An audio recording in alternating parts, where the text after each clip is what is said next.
Ever wanted to build your own generative language model but don't have $10 million for industrial GPU compute? Welcome to the world of small language models, or SLMs. Today we are building a character-level autoregressive transformer from scratch in PyTorch. Our target model will have around 10 million parameters, train in under 10 minutes on a single consumer GPU, and learn to write text that sounds remarkably like William Shakespeare.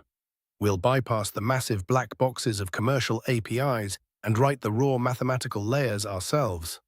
By the end of this walkthrough, you will understand every tensor operation that transforms raw characters into coherent, generative text. No pre-trained weights, no shortcuts, just pure Python and matrix multiplication. Let's see what our finished model can do when we run our generation script. Before writing a single line of PyTorch, let's lay out our prerequisites and environment. You will need Python 3.10 or higher, PyTorch 2.0 plus, and a GPU with at least 4 GB of VRAM, though a standard CPU will work, just much slower. For our training corpus, we are using the classic Tiny Shakespeare dataset, a simple 1 MB text file containing 40,000 lines of Shakespeare's plays. Let's start our script by importing PyTorch, defining our hyperparameters, and loading the raw text. We will set a block size of 256 characters, which is our maximum context window, and a batch size of 64 sequences. This means our model will process 16,184 characters in parallel per training step. Here is our initial setup code where we read the dataset into memory. Modern LLMs use advanced tokenizers like byte pair encoding, but for our small language model, we will use a simple character-level tokenizer. It is highly efficient for learning spelling and syntax from scratch. First, we extract all unique characters from our text. In Tiny Shakespeare, this gives us a vocabulary size, or V, of exactly 65 characters, including spaces and punctuation. Next, we build 2 lookup dictionaries, one mapping each character to a unique integer from 0 to 64, and another mapping those integers back to characters. We define our encode function using a quick list comprehension to convert a string of text into a list of integers, and a decode function to reconstruct the text. When we encode hello, we get a simple vector of 5 integers. Now we must structure our raw integer tensor into batches of inputs and targets. For a context window of length 8, an input chunk of 9 characters actually contains 8 distinct training examples. If our input is the sequence THESE, then for input T, the target is H. For TH, the target is E. We define a helper function called getBatch that randomly samples offsets in our dataset. It constructs an input tensor, X, of shape batch size by block size, and a target tensor, Y, of the same shape, offset by exactly 1 index to the right. This teaches the transformer to predict the next token given any prefix. This dual tensor structure allows our model to parallelize training across the temporal dimension extremely efficiently. Now let's construct our neural network. Every token integer must be projected into a high-dimensional continuous vector space. We'll define a custom PyTorch module called Simple Transformer. Inside its constructor, we define 2 embedding layers using torch.nn embedding. The first is the token embedding table, which maps our 65 vocabulary indices to a continuous vector of size NNMBD. We'll use 384 dimensions. But transformers are permutation invariant. They don't know the order of tokens. To solve this, we add a positional embedding table of shape block size by NEMBD. When a batch enters the forward pass, we look up both embeddings and add them together. The resulting tensor of shape batch size by block size by NMBD now encodes both identity and position. The heart of the transformer is self-attention, which allows tokens to talk to each other.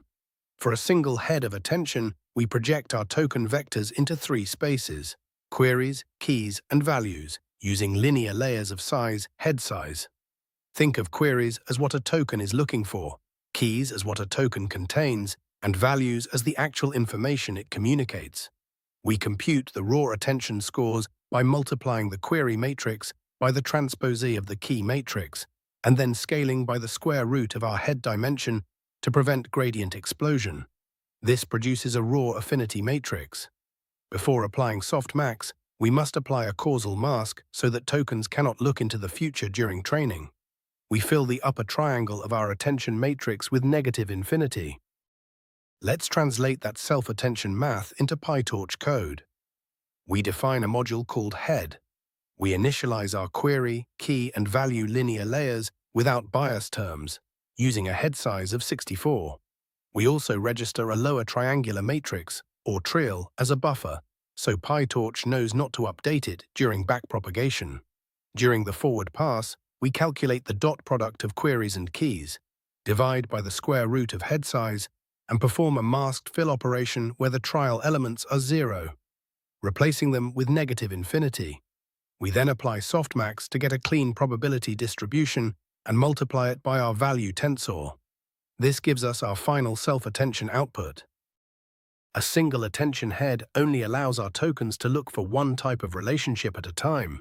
To capture multiple linguistic patterns simultaneously, we use multi-head attention. Instead of one large attention head, we instantiate multiple heads in parallel, let's say 6 heads, each with a dimension of 64, summing up to our total embedding dimension of 384.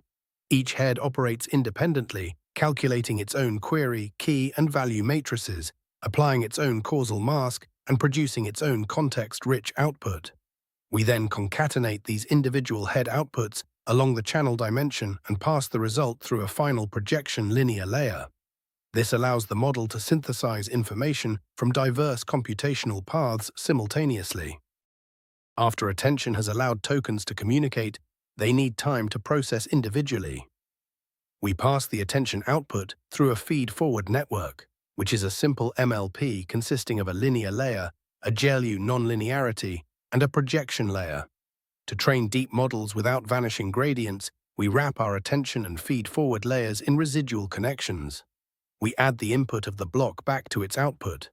We also insert layer normalization before each operation, a technique known as pre-LN. Let's assemble this into a reusable block class in PyTorch. Our final model will stack 6 of these identical blocks sequentially. The output of the final block is passed through a layer norm and a final linear layer to project our 384-dimensional features back to our 65 vocabulary logits. With our network architecture complete, we write the training loop to optimize our weights. We instantiate our model, move it to our GPU, and configure the ADAM-W optimizer with a learning rate of 3E4. In each training step, we fetch a batch, compute the loss, perform backpropagation, and update our parameters.